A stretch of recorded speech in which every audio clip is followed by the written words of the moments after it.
ওর কথাগুলো শুনে কোনো কথা না বলে ঠাস করে একটা থাপ্পড় দিয়ে বললাম, এই তোর বন্ধুত্ব?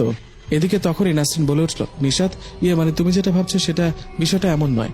নাসরিনের কথা শুনে ওর গালে ঠাস করে একটা থাপ্পড় দিয়ে বললাম, তুমি চুপ করো। এই জন্য আমার সাথে ব্রেকআপ করেছিলা? তোমার মতো বেয়াদব মেয়ে আমি জীবনে দেখিনি। আমি মৃত্যু মুখ থেকে ফিরে আসছি, খুব কষ্টে ছিলাম। কষ্টের সময় আমার পাশে না থেকে উল্টো ব্রেকআপ করে আমারই বন্ধু সবুজের সাথে রিলেশনে আসছো, ভালোই হয়েছে। 4 দিন পর আমার বিয়ে, এসো বিয়ে খেয়ে যেও আমার। কি, তোমার বিয়ে? হ্যাঁ বিয়ে। এখন চোখের সামনে থেকে চলে যাও, নইলে আবারও হাত উঠে যাবে। আমার কথা নাসরিন সেখান থেকে চলে গেল।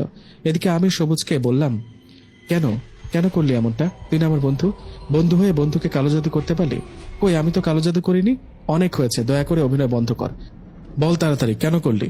আসলে সবই তো জেনে গেছিস, এখন আর কিছু লুকাবো না। কি করবো বল? তুই, আমি, জিসান তিনজনই ভালো বন্ধু। নাসরিনও আমাদের সাথে পড়ে। তোরা ভালো করে জানতি নাসরিন আমার ক্রাশ, ওকে পছন্দ করি। এত কিছু জেনেও নিশাদ তুই নাসরিনের সাথে রিলেশনে গেলি। তোদের দুজনের রিলেশন হবার পর আমি ভেতরে ভেতরে খুব জ্বলছিলাম। আমি সেদিন থেকে প্রতিজ্ঞা করি তোদের দুজনের রিলেশন আমি রাখবো না। তাই এক তান্ত্রিকের কাছে গিয়ে কালো জাদু করেছি, সবই নাসরিনকে আপন করে পেতে। চলে যা আমার চোখের সামনে থেকে, তোর মুখ দেখতে চাই না। আজকের পর থেকে না তুই আমার সাথে যোগাযোগ রাখবি না আমি। আমাকে রেগে কথা বলতে দেখে সবুজ মাথা নিচু করে সেখান থেকে চলে গেল। এদিকে তখন জিসানকে বললাম, জিসান বন্ধু, মাফ কর আমায়, কিছু মনে করিস না। আমি তোকে ভুল বুঝেছিলাম, আমি আসল বন্ধু চিনতে পারিনি। আমি রাগী হতে পারি, কিন্তু আমার মনে কোনো হিংসা অহংকার নেই। আমি তো বন্ধুত্বতার মানে বুঝি। জিসান বলল, নিশাদ মন খারাপ করিস না, বাড়িতে চলে যা। আর সত্যি কি 4 দিন পর তোর বিয়ে? হ্যাঁ, এটাই সত্যি হবে হয়তো, কারণ আমি যে হুজুরের উসিলায় সুস্থ হচ্ছি, ওই হুজুর আমার বাবাকে শর্ত দিয়েছে আমি সুস্থ হলে ওনার মেয়েকে আমার সাথে বিয়ে দেবে। কি বলিস? তুই কি ওই মেয়েটাকে দেখেছিস? না দেখিনি, তবে মেয়েটা নাকি আমাদের কলেজে পড়ে। আমাকে নাকি দেখেছে, সেটা যাই হোক, বাদ দে সব। বিয়ের দিন দেখব।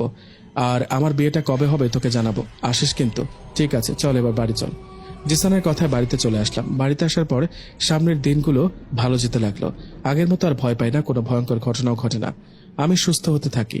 এভাবে দেখতে দেখতে কেটে যায় 7টা দিন। 7 দিন পর ওই হুজুর আমাদের বাড়িতে আসে। এসে আমাকে বলে, কি বাবা, এখন শরীর কেমন? জি আলহামদুলিল্লাহ ভালো, আগের থেকে অনেকটা ভালো।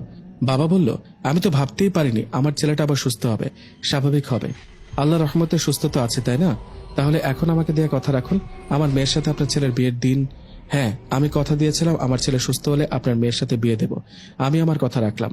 বলুন কখন কোন সময় বিয়ে হবে? কবে আবার কি? আজকে রাতে ঘরোয়াভাবে বিয়েটা হবে। আমি, আমার স্ত্রী আর আমার 2টা মেয়ে। এক মেয়ে যার সাথে নিশাদের আজ বিয়ে হবে, আরেকটা মেয়ে ছোট।